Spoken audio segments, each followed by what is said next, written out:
최서진은 어린 시절 아픔을 지닌 인물입니다. 아버지 일터에 따라갔다가 큰 사고를 당하게 되는데 그 이후 서진은 완전히 다른 사람이 됩니다. 오직 성공만을 쫓으며 더 높은 곳에 올라서기 위해 살아가게 되죠.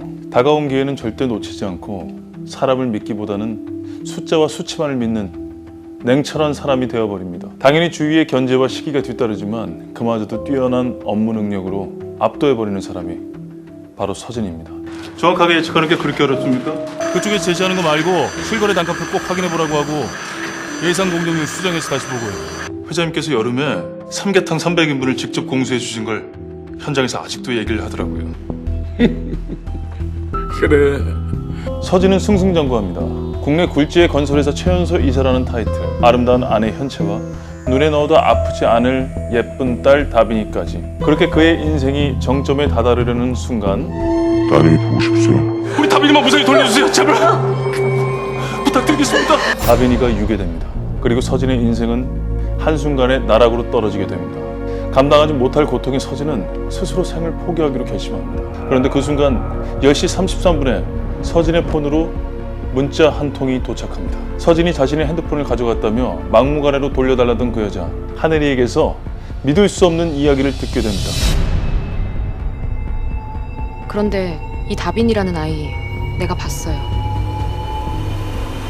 다빈이를 봤다는 에리와의 통화로 서진은 신락 같은 희망을 가지게 됩니다. 그러나 에리가 약속 장소인 카페로 나타나지 않자 서진은 흥분하고 분노하게 됩니다.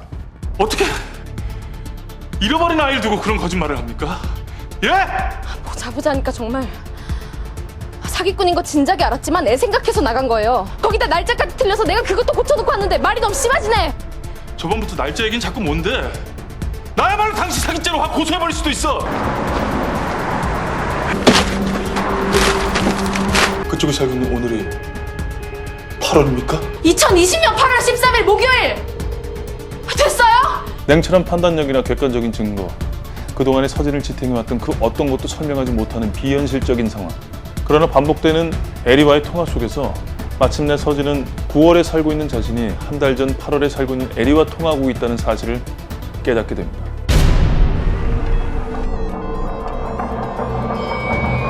제발 제 아내와 딸을 구해주세요. 오직 당신만 구할 수 있어요. 이제 서진은 지푸라기라도 잡는 심정으로 한 달 전에 그녀 하늘이와의 공조를 시작합니다. 사랑하는 딸을 잃고 삶이 무너져버린 남자 김서진, 그리고 그에게 찾아온 마지막 기회 또는 특별한 시간 카이로스. 과연 서진은 사랑하는 가족을 되찾고 현재를 되돌릴 수 있을까요? 예측 불가의 위기와 갈등 그리고 반전, 한시도 긴장을 늦출 수 없는 스릴 넘치는 스토리들, 저 신성록과 함께 만나보시죠.